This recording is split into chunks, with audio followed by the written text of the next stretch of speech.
Morning, guys. It's Dan from Ottawa Easy Wheels here. I'm just in front of the shop, and I've got a bit of time before our first appointment, so I'm making a video on checking your tire pressure. We have a blog this month on tire pressures and the importance of doing that.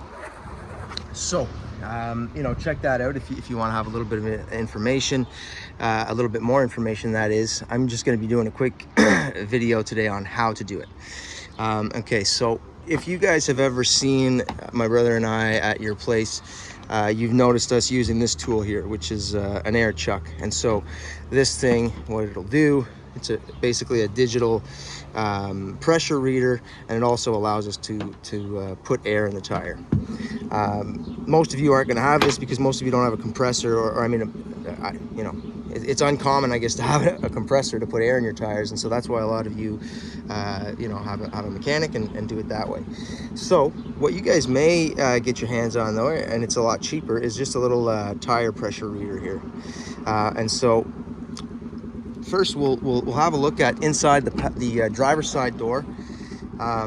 Either on the inside of your door here or on your door here, you will have what's called the tire placard. And this here will have the information on your tire. It'll tell you the tire size, which you're seeing here.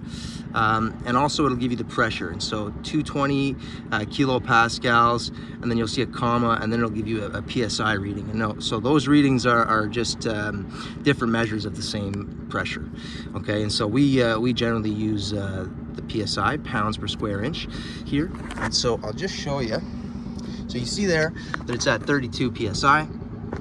And so what you're going to want to do is you come over here to your tire.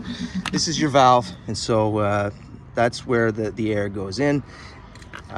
And so you'll take your little tool here like this, and they're not all the same. Some of them are a little bit different, but generally what you're doing is you've got an opening on there. You're going to want to put it on the opening on here, and that will give you a pressure.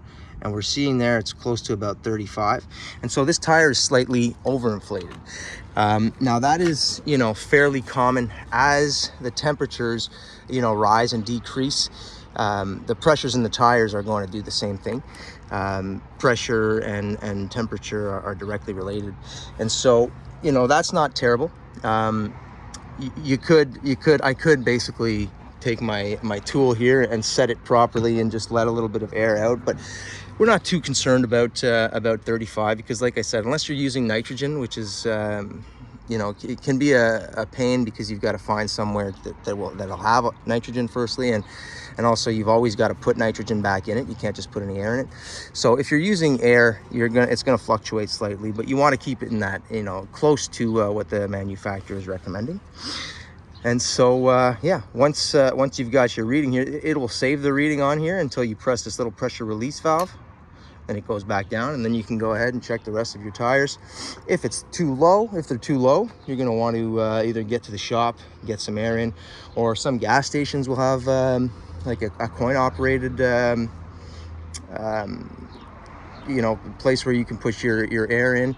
I don't know if they're too common anymore, but I do see them still. And so yeah, there's just a quick video on how to check your tire pressure. Check out our blog this month on that. It's got a little bit more information on the science behind it.